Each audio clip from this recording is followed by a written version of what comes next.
Hello, my name is Lori, and welcome to a piece of Lawrence County history. Today I am reading a story from my book, Haunted Tri-State. This is Strange and Unusual Tales from Kentucky, Ohio, and West Virginia, and this is volume 2. Um, and there's a lot of books about Lawrence County history, and I wanted just to hit on a few of them, and this is just one of them. The story I'm going to tell you about occurred in Pedro, located in Lawrence County. I entitled it "The Dying of a Broken Heart," and it tells the story of a young maiden who lived near the village of Pedro. And of course, Pedro is quite a small location on 93. Her family lived in one of the former Little Etna furnace houses. Perhaps her father was actually a furnace worker at the local Etna furnace. Many of those houses were still standing not very long ago. Each furnace worker received a house to live in while they're working in the furnace. The road she lived on, most locals know as Cannons Creek. Others may call it Etna Waterloo Road. As a young girl, who I named Mary, because it was a very common name back then. We don't actually know her name. This story appeared in a local news article.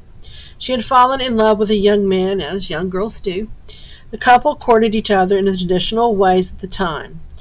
They would be able to talk and take walks together under the supervision of Mary's parents.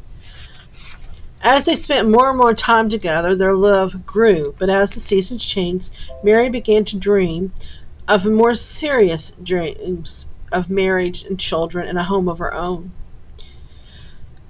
Typical of the girls at the time, she dreamed of a faithful husband who would come home every night to her with her happy family around a table to bask in the glow of their love. Sadly, the world is not like that, and war began in Europe. Every day the radios and newspapers talked of little else, and fear became part of many people's lives. If the war was in Europe, how long before it would take to cross the ocean to America? Shortly thereafter, as you may have guessed, war was declared in America, and all the young men across our great nation joined the army to fight for freedom. Young Mary's beau was among the many young men who joined the army. With tears in her eyes, she said goodbye and was off to war he went. At the time, of course, the only way to communicate would have been love letters, and perhaps they did write long love letters to each other during their separation. I cannot say for sure. The local legend is silent on this part. However, the distance and time did not diminish Mary's love.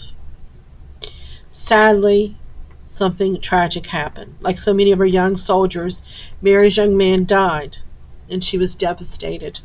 No one consoled her, and with no hope and a broken heart, she hung herself in her childhood bedroom.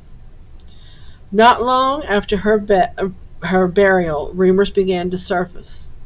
People began seeing Mary walking the halls of her former home. The house was sold many times to different people over the years, and more than one person talked about the odd occurrences. The second floor was the location of the most unusual activity. People reported hearing creaking of an old-fashioned bed springs coming from the second floor. They often heard at night these creaks and squeaks. They were even stranger when there was no one on the second floor. Stranger still, as time went on, that type of bed spring was no longer in the house, so they continued to hear the rock and the creaks of the old bed springs. One owner, drifting off to sleep at one night, felt something hairy crawl into his bed, and as though they didn't have any pets who would be brushing up against him in the bed. Of course, the thought of something sinister or supernatural terrified them. The matter was made worse because whatever crawled in bed did not feel like an animal.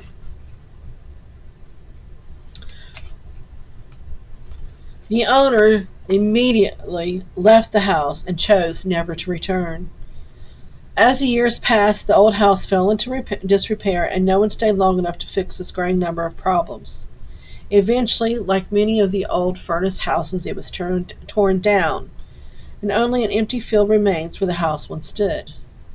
But one has to wonder, did Mary go away with the house, or does her spirit still linger, ready to talk or communicate in some form to anyone who passes by? Well, that is one of the stories featured in Haunted Tri-State. And like I said, there are a lot of books out there for Lawrence County. Please stop into our library. We are starting to label them as Appalachian fiction, nonfiction, and local authors.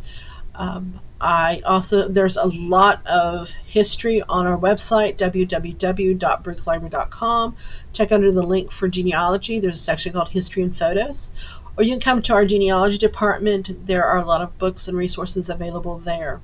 And that is located in our Ironton branch. Thank you for tuning in. I will see you next time.